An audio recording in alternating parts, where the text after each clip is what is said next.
Let's have a tour to Winnerpak's workshop. Here is the second floor of Winnerpak workshop and have 3 table lines for hand operation. Here is the inspection zone for the ready goods.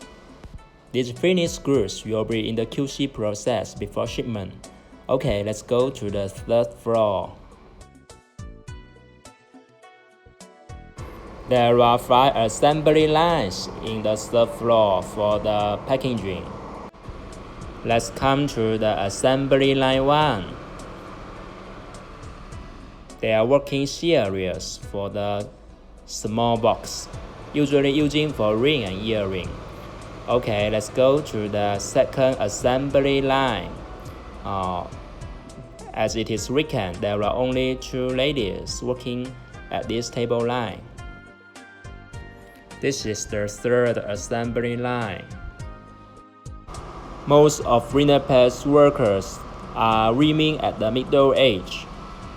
They have rich experience in packaging operation and have been working in our factory for more than 10 years. Let's come to the QC line.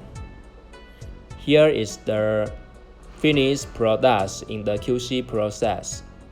Thank you for your watching. See you next time.